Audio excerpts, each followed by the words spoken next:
मेरे प्यारे दोस्तों, भाइयों और बहनों, आप सबका राधा कृष्ण भक्ति ज्ञान चैनल में स्वागत है।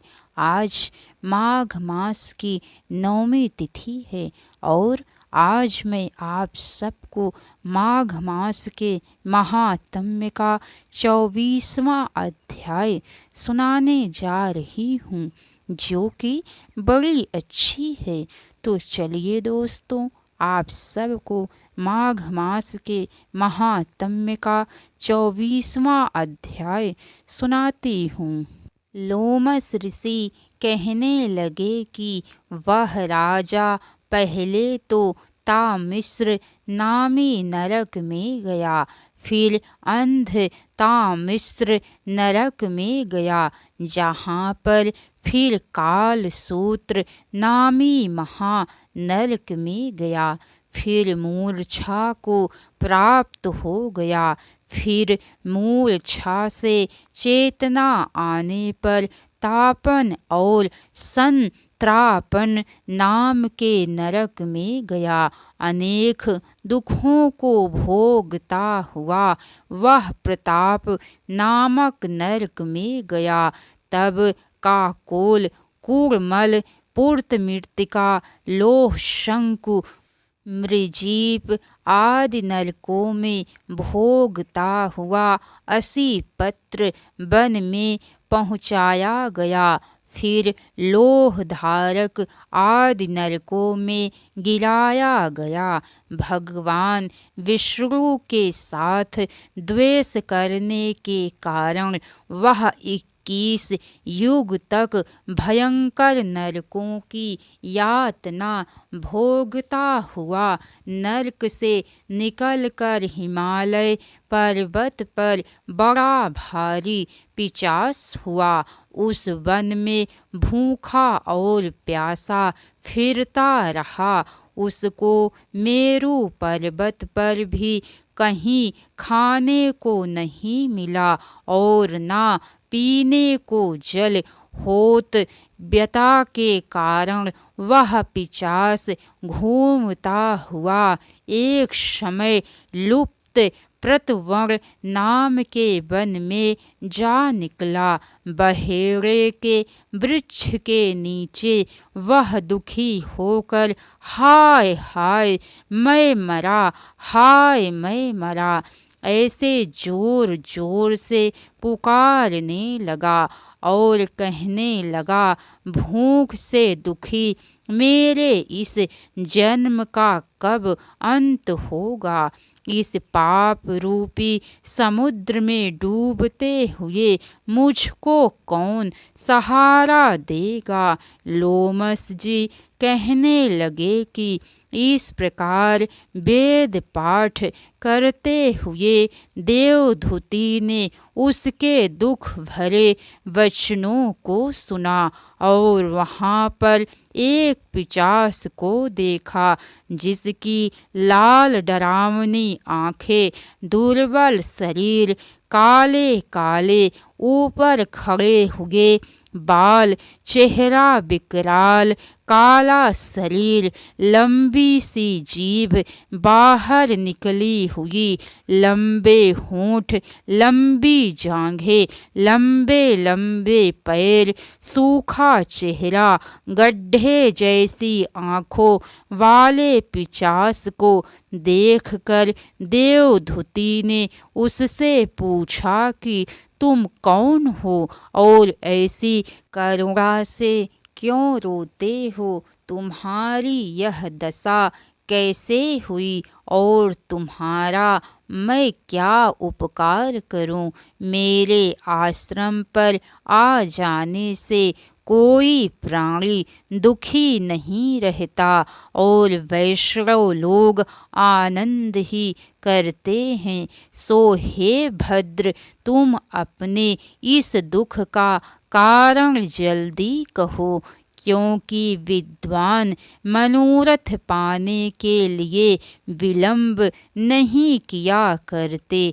ऐसे वचन सुनकर प्रेत रोना बंद करके विनीत भाव से कहने लगा कि हे द्विज, किसी बड़े पुण्य से मुझको आपके दर्शन हुए हैं।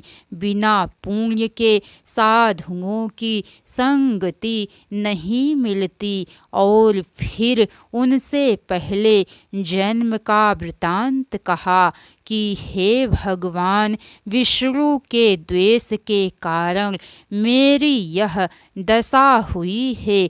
जिस हरि का नाम यदि अंत समय में मनुष्य के मुख से निकल जाए तो मनुष्य विष्णु पद को प्राप्त होता है। जो सबका पालन करता है उसी से मैंने द्वेष किया। यह सब मेरे कर्मों का दोष है, जिसकी ब्राह्मण तप द्वारा प्रार्थना करते हैं।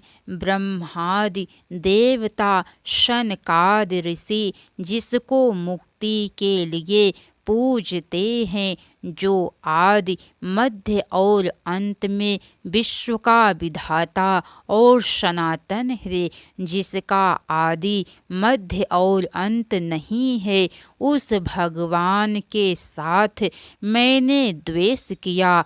जो कुछ पुण्य मैंने पहले जन्म में किए थे वह सब विष्णु की द्वेष रूप अग्नि में भस्म हो गई।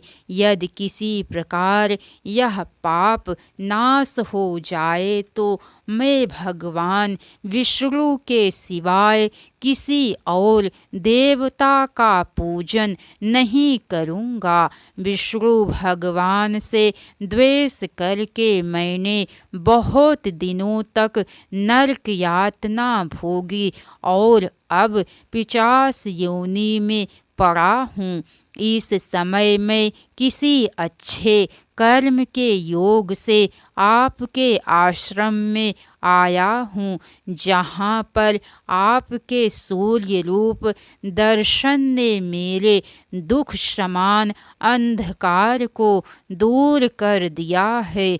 अब आप कोई ऐसा उपाय बतलाइए जिससे मेरी यह 50 योनि दूर हो, क्योंकि सज्जन पुरुष उपकार करने में देर नहीं करते हैं। देवधूति कहने लगे कि यह माया देवता, मनुष्य, असुर सब की स्मृति को मोहित कर देती है, जिससे धर्म का नाश करने वाला द्वेष पैदा हो जाता है। जगत के उत्पन्न करने, रक्षा करने और नाश करने वाले जो सब प्राणियों की आत्मा हैं, उनसे भी लोग द्वेष करते हैं। जिनके अर्पण करने से सभी कर्म सफल होते हैं, उनकी भक्ति से मुख मोड़ने वाले मूर्ख कौन सी गति को प्राप्त नहीं होते। चारों वर्णों को वेदोक्त हरि का भजन करना ही उत्तम है, अन्यथा कुमार्ग में चलने वाले मनुष्य नरक के गामी होते हैं। इसी कारण वेद विरुद्ध कर्मों को त्यागना चाहिए। अपनी बुद्धि से बचे हुए धर्मों के मार्ग पर चलने से मनुष्य परलोक के पथ का भी नाश करते हैं। वह वेद, देवता और ब्राह्मणों की निंदा करते हैं। झूठे मन कल्पित शास्त्रों को मानने वाले नरक में जाते हैं। देवाधिदेव विष्णु से विमुख होने वाले नरक में जाते हैं। जैसे द्रविड़ देश का राजा नरक में गया, इस कारण इनकी निंदा नहीं करनी चाहिए और वेद में ना कही गई क्रिया को भी कभी नहीं करना चाहिए। लोमस जी कहने लगे कि ऐसा कहने पर मुनि ने पिशाच को सुमार्ग बतलाया कि माघ मास में तुम प्रयाग में जाकर स्नान करो, उससे तुम्हारी यह पिशाच योनि समाप्त हो जाएगी। माघ मास में प्रयाग में स्नान करने से मनुष्य पहले जन्म के सब पापों से मुक्त हो जाता है। वहाँ पर स्नान करने से मुक्ति प्राप्त होती है। इससे बढ़कर और कोई प्रायश्चित नहीं है। संसार में यह मोक्ष और स्वर्ग का खुला हुआ द्वार है। गंगा और यमुना का संगम त्रिवेणी संसार में सबसे उत्तम तीर्थ है। पाप रूपी बंधन को काटने के लिए यह कुल्हाड़ी है। कहाँ तो विष्णु सूर्य तेज गंगा यमुना का संगम, और कहाँ यह तुच्छ पाप रूपी तृण की आहुति। जैसे घने अंधकार को दूर करने वाला शरद का चंद्रमा चमकता है, उसी तरह संगम के स्नान से मनुष्य पवित्र हो जाता है। मैं तुमसे गंगा यमुना के संगम का वर्णन नहीं कर सकता, जिसके जल की एक बूंद के स्पर्श से केरल देश का ब्राह्मण मुक्त हो गया। ऋषि के ऐसे वचन सुनकर प्रेत के मन में अत्यंत शांति उत्पन्न हो गई, मानो सब दुखों से छूट गया हो। प्रसन्नता से उसने विनय पूर्वक ऋषि से पूछा, राधे राधे दोस्तों, हरे कृष्णा। तो कैसी लगी कथा, लाइक करके कमेंट बॉक्स में ज़रूर बताइएगा। अगर हो सके तो एक बार शेयर भी ज़रूर कीजिएगा। इसके आगे की कथा दोस्तों आप सबको कल सुनने को मिलेंगी। राधे राधे दोस्तों, हर हर महादेव।